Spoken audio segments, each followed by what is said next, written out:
Galera, abra sua Bíblia comigo em Hebreus, capítulo 11.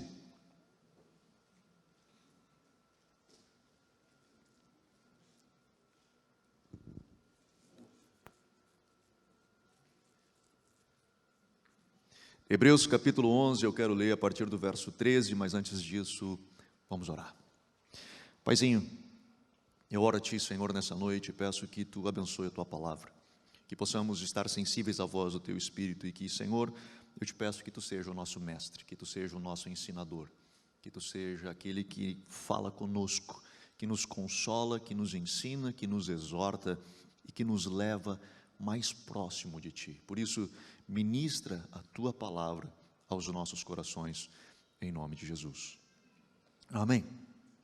Eu quero dar continuidade na ministração da semana passada, e se porventura você não esteve aqui ou não assistiu pela internet, semana passada eu falei um pouquinho sobre o texto de Filipenses, que Paulo escreve e diz que o morrer é lucro e o viver é Cristo. E eu falava de que nós vivemos dentro dessa dicotomia entre estar com Cristo, mas também vivendo na terra. Alguns vivem numa distância como se a terra não existisse, e outros vivem na terra como se o céu não existisse. E nós precisamos encontrar este lugar no meio, onde, se nós morrermos, a morte é lucro, estaremos com Cristo, mas enquanto aqui vivermos, que possamos viver para Cristo, nele, por Ele, para Ele. Então, nós precisamos encontrar este lugar de como aqui vivemos, de como nós, enquanto aqui estivermos, possamos de fato viver o que a Bíblia nos diz que é possível de se viver, a forma que nós vivemos isso. Bom, isso eu preguei na semana passada. E hoje eu quero continuar em cima desse tema, aprofundando um pouquinho mais, talvez indo um pouquinho mais longe dentro dessa realidade. Eu quero iniciar lendo esse texto de Hebreus capítulo 11, a partir do verso 13, que diz assim: E todos estes morreram na fé, não obtiveram as promessas, mas viram-nas de longe e se alegraram com elas, confessando que eram estrangeiros e peregrinos na terra, porque os que falam deste modo manifestam estar procurando uma pátria. Eu já ministrei sobre esse texto outras vezes, ou uma outra vez especificamente, mas quando nós falamos de fé, e o texto de Hebreus, no capítulo 11, ele é um texto que revela os heróis da fé na Bíblia, é o rol da fé, quando é descrito dos homens que tiveram grande fé, e ali nós vemos vários deles, nós vemos Abel, nós vemos Enoque, nós vemos Noé, nós vemos Abraão, e nós vemos Sara, enfim, ele começa a descrever Moisés, vários homens de Deus que tiveram grande fé.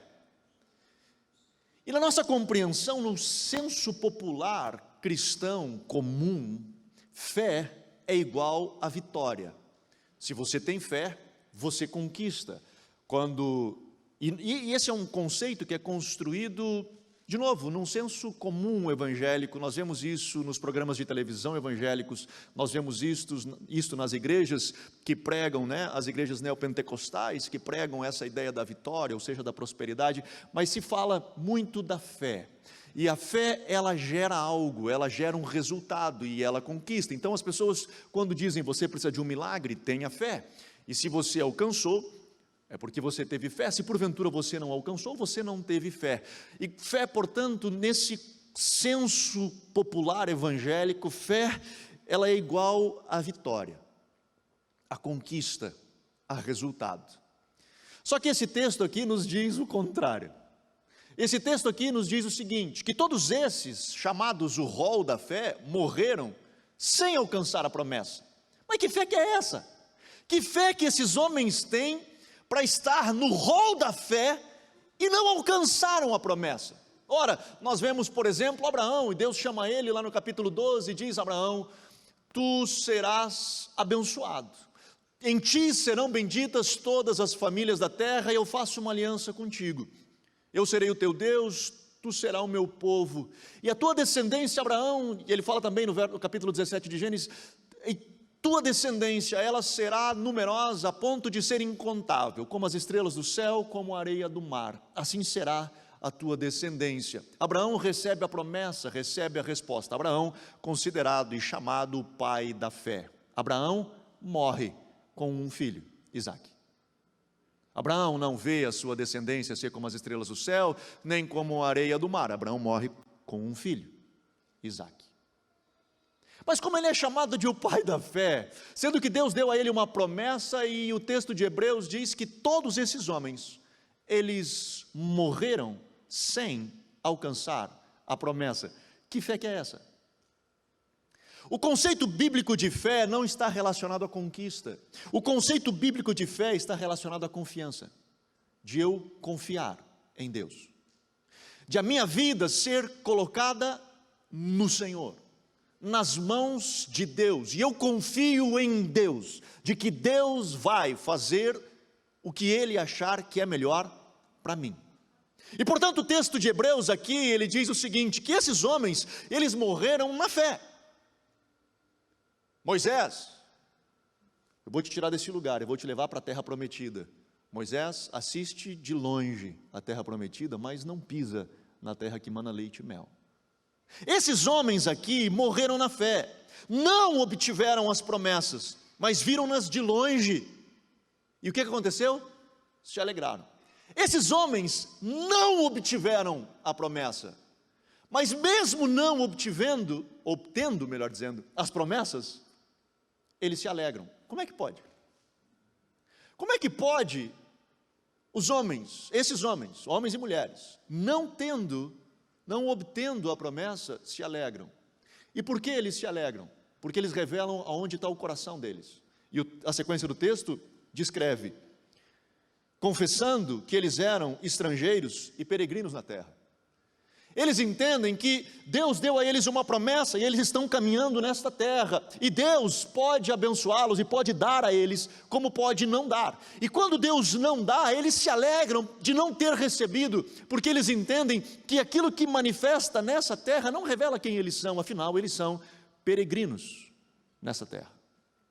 E uma vez confessando que são estrangeiros e peregrinos, eles afirmam no verso 14, falando desse modo, eles manifestam que eles estão procurando uma outra pátria, que a realidade deles nesta terra não determina quem eles são, que eles estão aqui, mas eles pertencem a outro lugar, eles estão aqui, mas são peregrinos, estão de passagem neste lugar. Portanto, o que essa vida diz que é bom para eles, não necessariamente determine de fato quem eles são, ou para onde eles vão, afinal, os olhos deles estão voltados nos céus. Deixa eu ir um pouquinho mais longe, eu quero ler com você, um pouquinho antes, 2 Timóteo capítulo 4, um pouquinho antes de Hebreus. Paulo ele escreve a Timóteo, no capítulo 4, verso 20, e ele diz assim, Erasto, tem uns nomes bonitos agora aí, presta atenção, Erasto ficou em Corinto, quanto a Trófimo, olha que legal, deixei-o doente em Mileto. Paulo escreve a Timóteo e diz o seguinte, Erasto ficou lá em Corinto, Trófimo eu deixei doente em Mileto. Agora abra comigo o texto de Atos capítulo 19.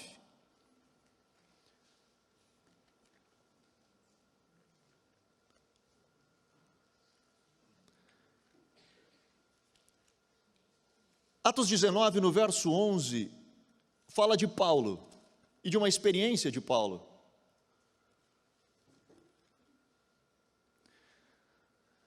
No verso 11, diz assim, Deus, pelas mãos de Paulo, fazia milagres extraordinários, a ponto de levarem aos enfermos, lenços e aventais do seu uso pessoal, do uso de Paulo, diante dos quais as enfermidades fugiam de suas vítimas, e os espíritos malignos se retiravam. Olha que coisa doida. No texto de Timóteo, nós vemos Paulo escrevendo a Timóteo, dizendo, mano, deixa eu explicar um negócio, eu tive que deixar um irmão nosso enfermo.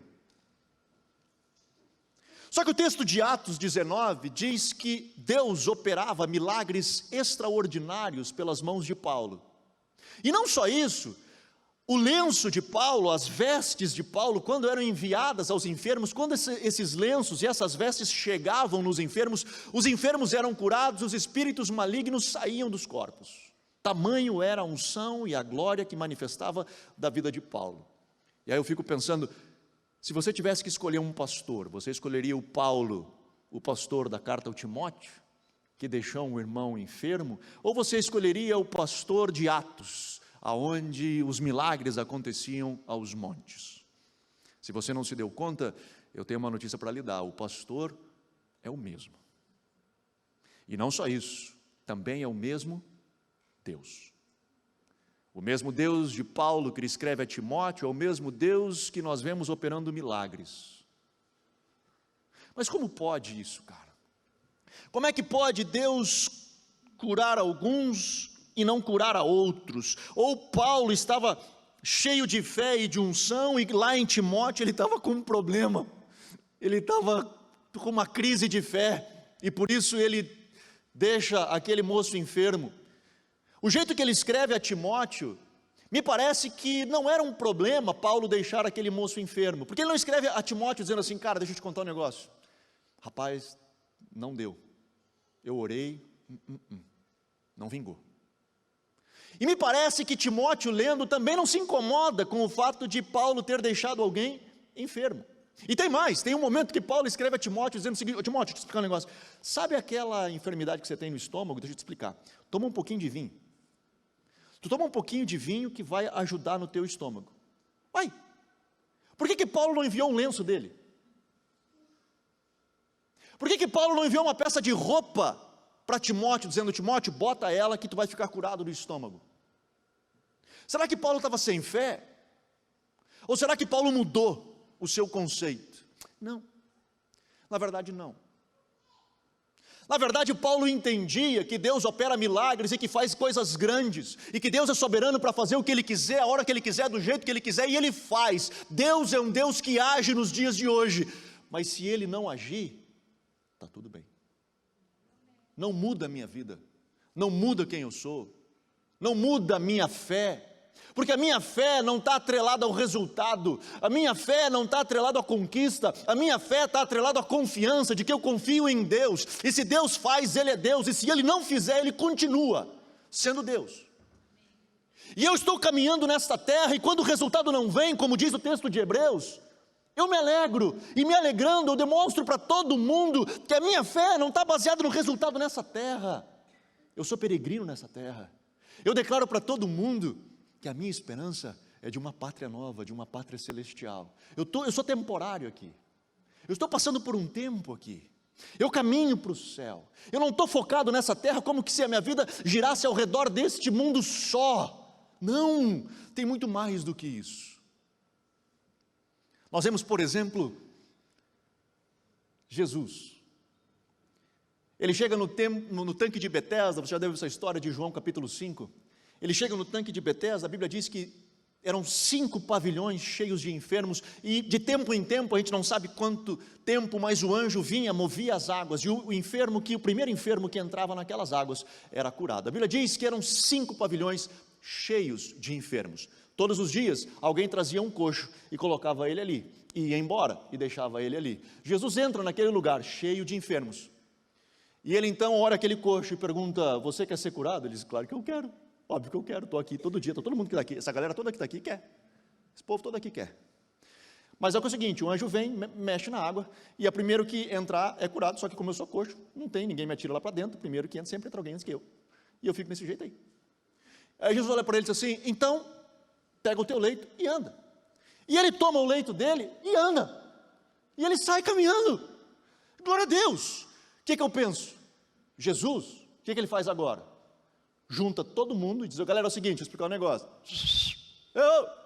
5 pavilhão, presta atenção, fila indiana, e nós vamos fazer um culto de avivamento, e eu vou curar todo mundo aqui, e nós vamos fazer uma festa aqui, não vai ter enfermidade nenhuma mais, e eu vou impor as mãos sobre todo mundo, só vai passando aqui, eu só vou tocando, e os malucos vão passando, e vão saindo do outro lado curado, porque Jesus é Jesus, e Ele tem poder para fazer isso.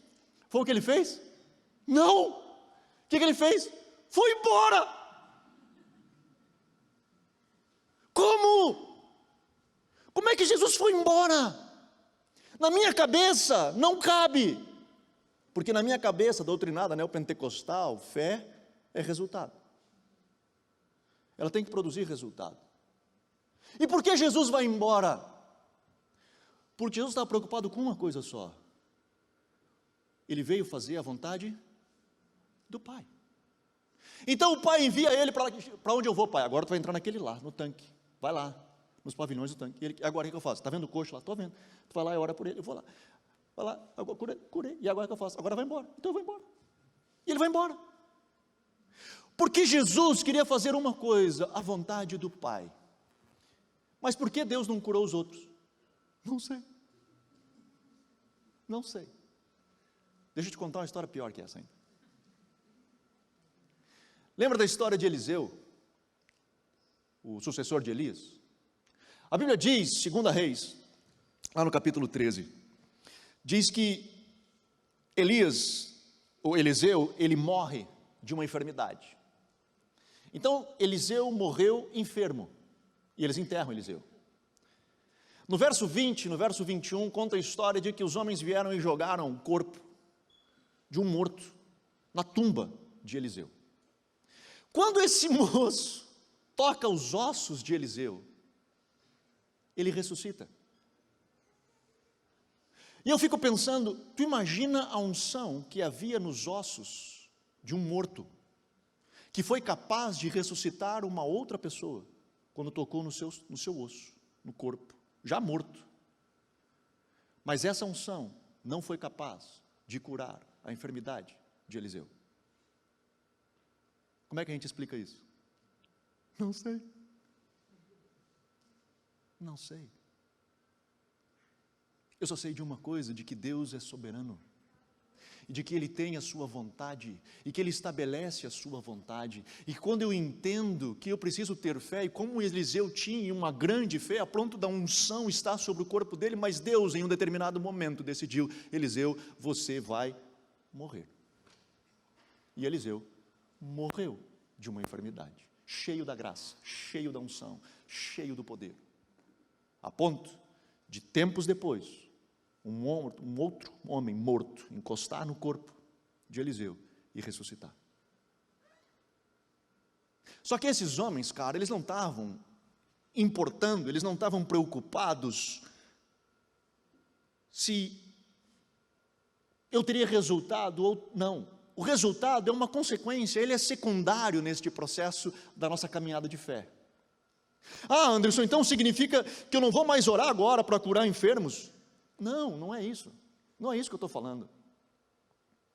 Muitas das vezes até a gente usa desculpa da vontade de Deus para justificar a nossa falta de fé. E deixa eu lhe explicar. Normalmente a gente vai orar pelo enfermo e quando a gente ensina a galera a orar pelos enfermos, a gente ensina assim, mano, Jesus nunca ficou clamando a Deus. Ele já conquistou na cruz do Calvário, pelo seu sacrifício, a cura das nossas enfermidades. Portanto, nós liberamos a palavra de cura sobre a vida das pessoas, crendo de que Deus vai respaldar a sua palavra.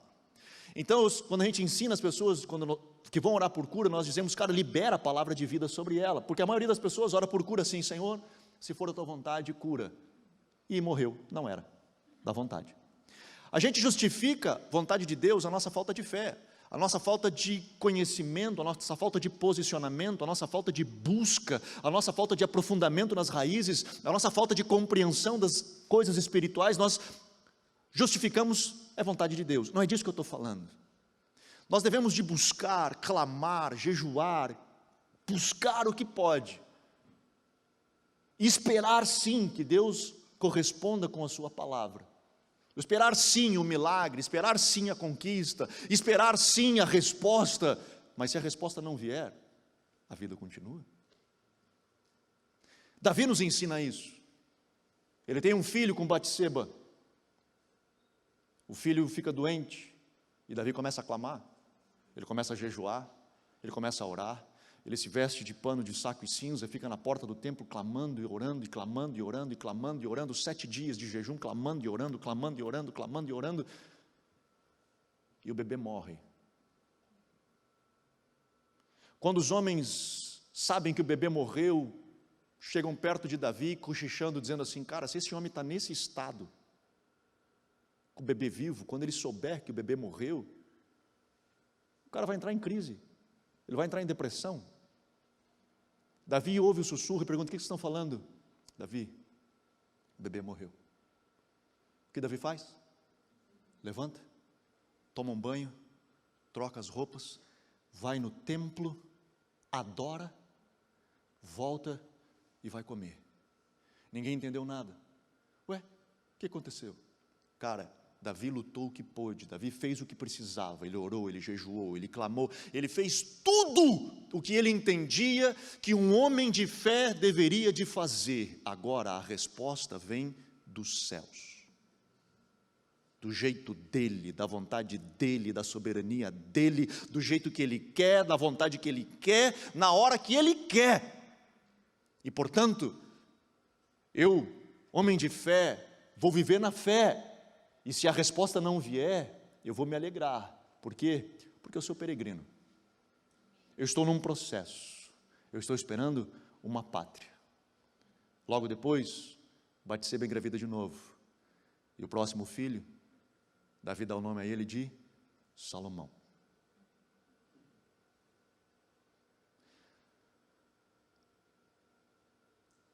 Nós olhamos, por exemplo, Sadraque, Mesaque e Abdinego. Eu gosto demais dessa história. Mas eles estão lá na fornalha e Nabucodonosor chega para eles e diz: olha, se vocês não se prostrarem, eu vou jogar vocês na fornalha. E eles dizem: rei, deixa eu lhe explicar um negócio. Você pode nos jogar na fornalha. O nosso Deus, Ele é poderoso para nos tirar da fornalha. Mas se Ele não tirar, eu não estou nem aí. Eu não estou preocupado com o resultado. Eu estou preocupado com uma coisa, de que a minha fé é uma confiança total no meu Deus. E o resultado que vier é secundário. A resposta que vier é secundária. Você conhece a história? Nabucodonosor olha e diz: nós não colocamos 3, mas tem 4. E o quarto é semelhante aos filhos dos deuses. Quando tiram os 3, não tinha nem cabelo com cheiro de fumaça. Nabucodonosor olha e diz: galera, a partir de agora, quem nós vamos adorar é o Deus desses 3 malucos aqui. Porque o Deus desses caras é o Deus verdadeiro. E nós nos regozijamos e contamos essa história como um Deus que opera milagres, Ele faz grandes coisas. Se nós pudéssemos ser teletransportados e caíssemos naquele momento, lá na Babilônia, com Nabucodonosor tirando os 3 e nós vendo toda essa cena, nós diríamos: glória a Deus, o Deus de Sadraque, Mesaque e Abdinego é o Deus Todo-Poderoso. Mas se nós fôssemos transportados ou teletransportados para um outro período da história, para os cristãos das catacumbas de Roma, que eram perseguidos, pegos, jogados aos leões, e com nós ali sentados nas catacumbas, olhando naquele circo de Roma, e vendo os leões arrancarem braços, pernas, comerem cristãos, e todo aquele povo olhando e zombando, dizendo: mas o Deus de vocês não era o Deus poderoso? O Deus de vocês não era o Deus vivo, não era o Deus real? Se nós ali, estivéssemos ali olhando tudo aquilo, provavelmente nós questionaríamos: será que Deus existe? Será que Deus é bom? Será que realmente o Deus desses cristãos é o Deus verdadeiro? Porque aqueles homens estavam sendo mortos, engolidos por leões, ainda que sendo engolidos com um sorriso nos lábios, sabendo que estavam morrendo por uma fé maior. Mas será que nós iríamos dizer a mesma coisa que nós dissemos lá, diante da experiência de Nabucodonosor?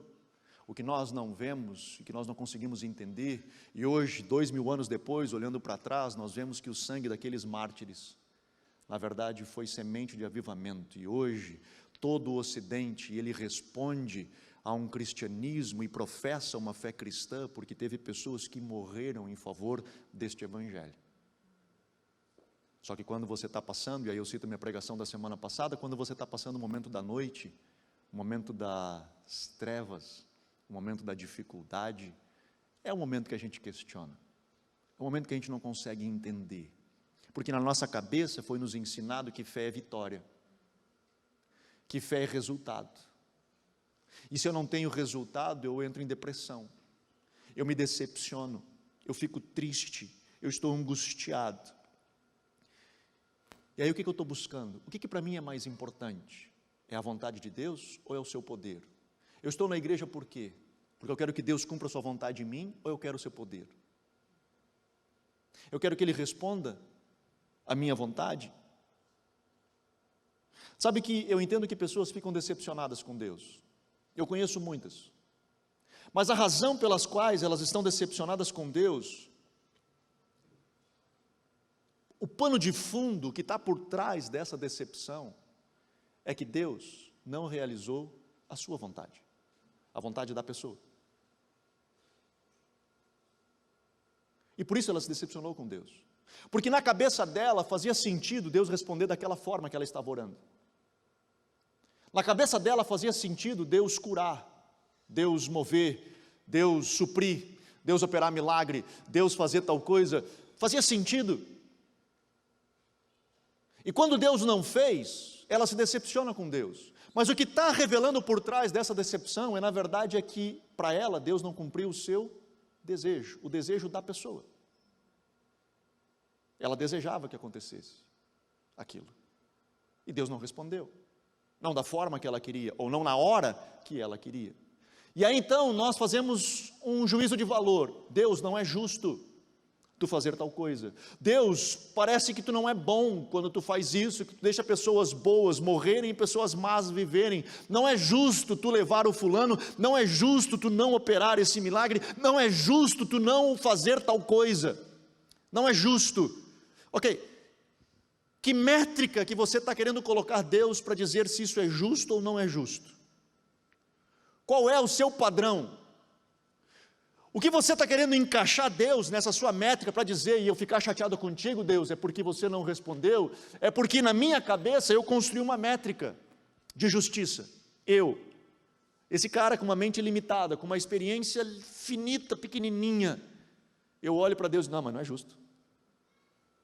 E Deus, que está fora disso tudo, que entende que existe uma pátria celestial, que existe todo um envolvimento, que tem anos que estão antes de mim e anos que vêm depois de mim, como a história dos cristãos em Roma.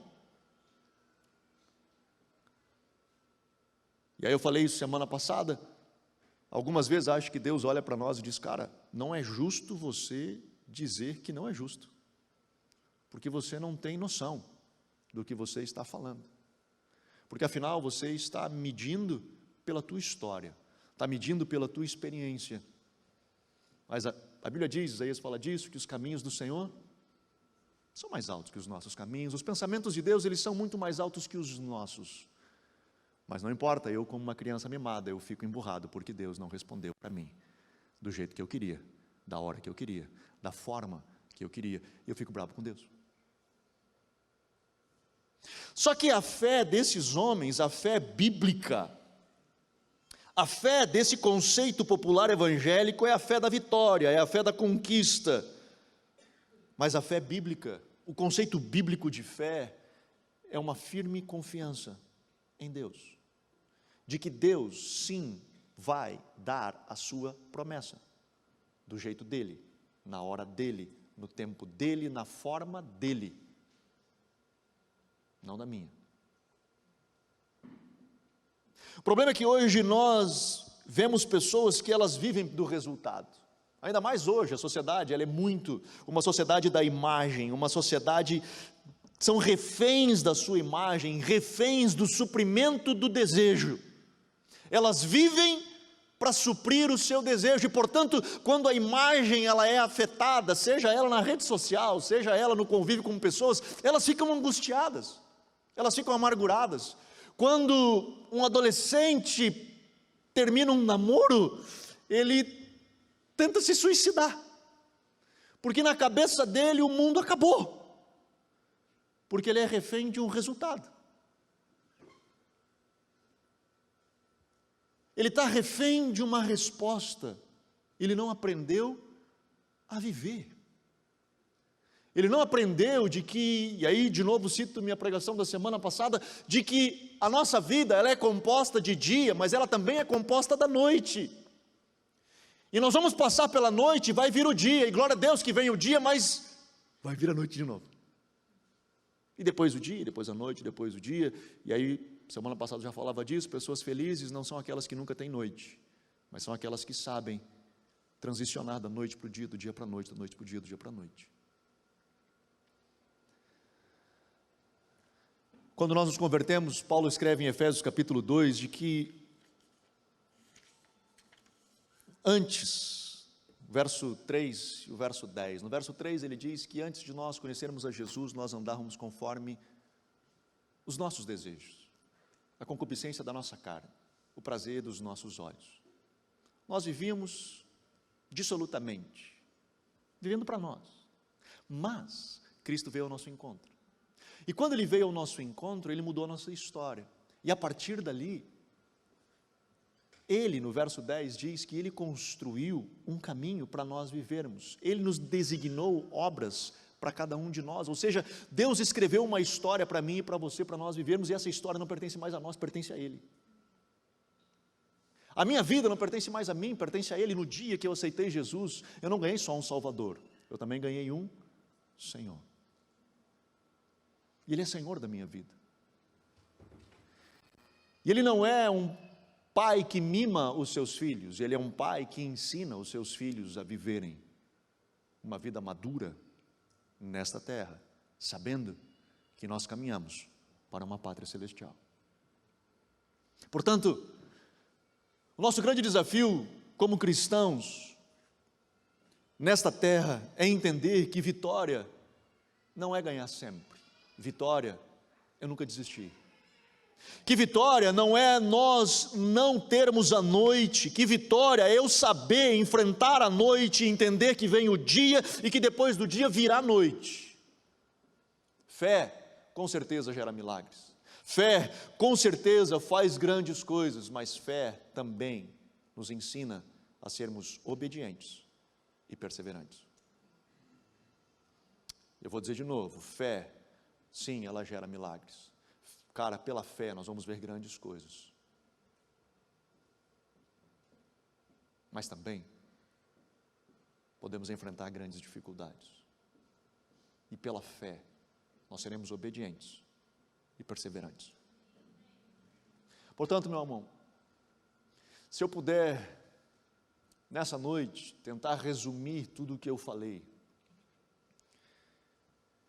é basicamente fazer com que nós venhamos a voltar a nossa vida e fundamentar a nossa fé na palavra de Deus e não no nosso desejo. E não naquilo que eu quero, mas naquilo que a Bíblia diz que é possível de eu viver. E nesse processo todo, sabe o que é mais bonito? Nós como cristãos, o que eu acho que Deus se regozijaria demais de cada um de nós, é se nós pudéssemos ter a seguinte compreensão: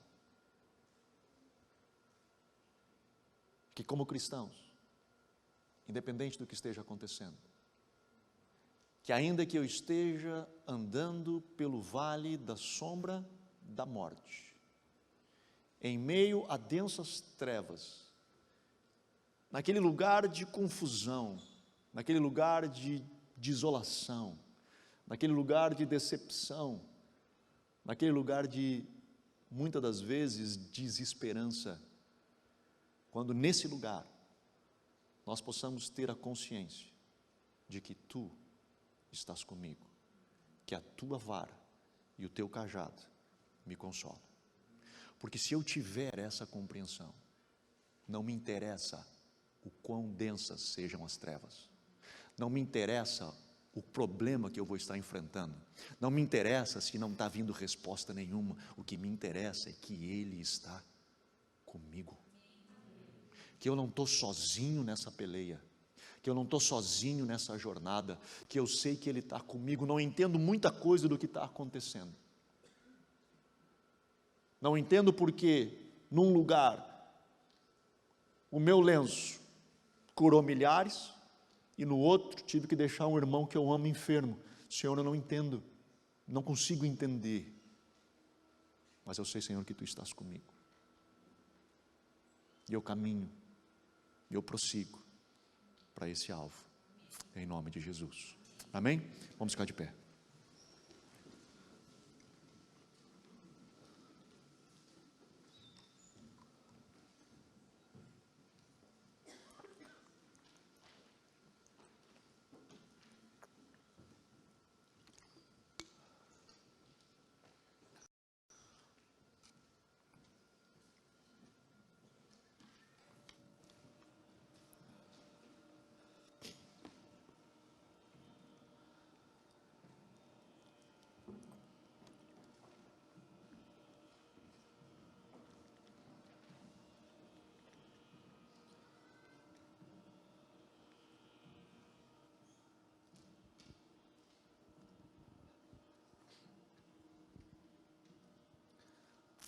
nós somos ensinados errados, sabe?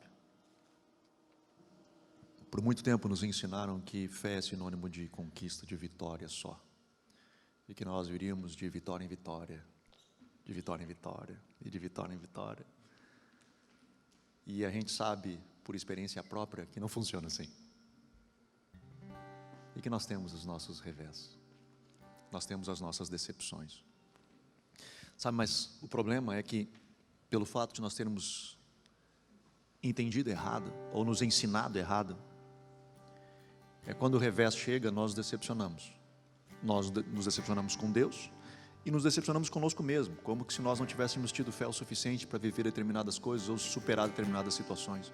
E nós nos culpamos por isso, e essa culpa nos distancia de Deus. Olha que coisa doida.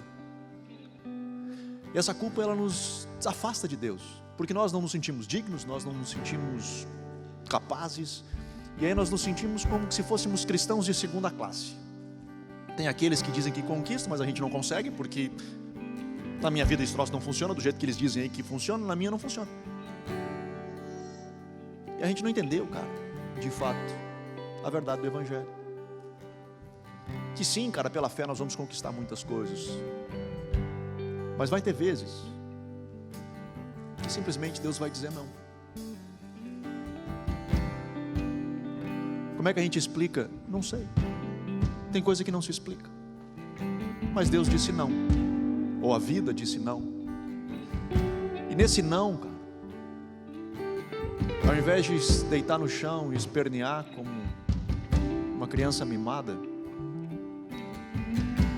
a gente deveria de dar as mãos ao Pai e dizer: Pai, para eu sair dessa, só de mãos dadas contigo.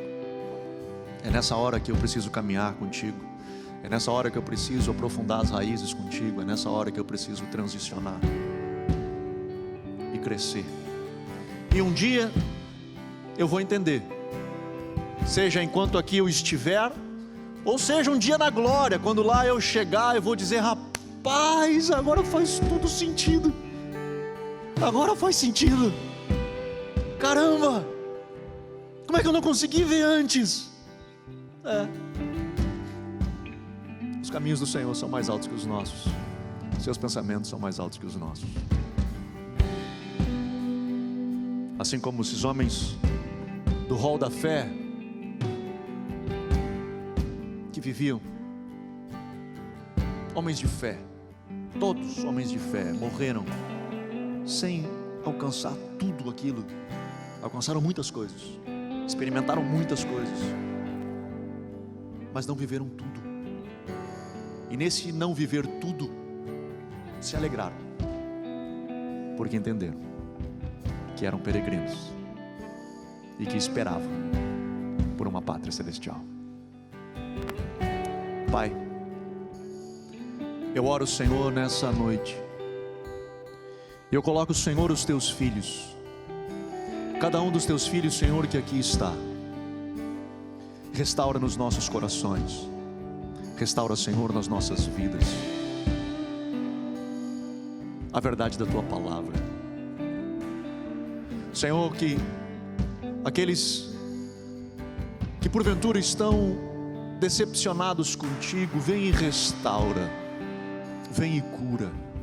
Pai, aqueles que estão passando por um momento de dificuldade nessa hora, sem entender de o porquê determinadas coisas estão acontecendo, papai, que nesse lugar do vale da sombra da morte, que eles possam compreender, Senhor, e ter a percepção de que tu estás com eles, porque esse, Senhor, é o ápice, é o ápice, é o que Paulo diz, que eu possa te conhecer, que eu possa ser achado em ti, porque já não vivo mais eu, mas Cristo vive em mim. Eu quero só viver nele, por ele e para ele.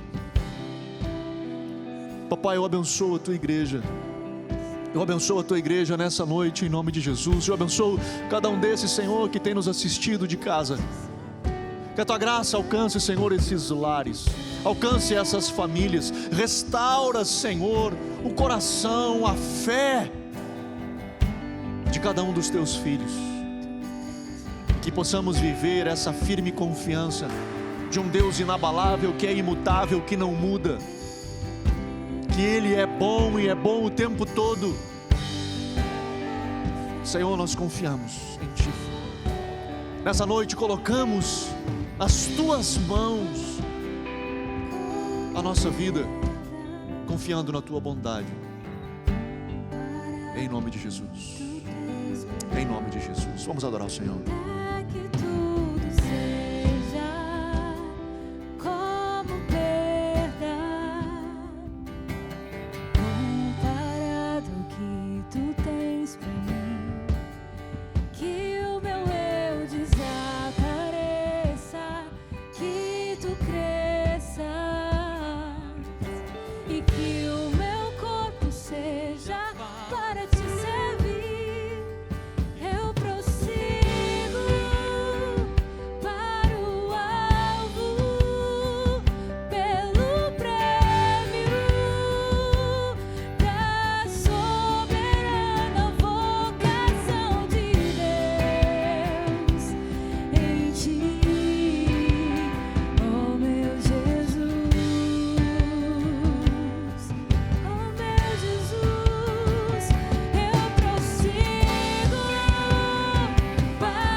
Nós te damos, Jesus.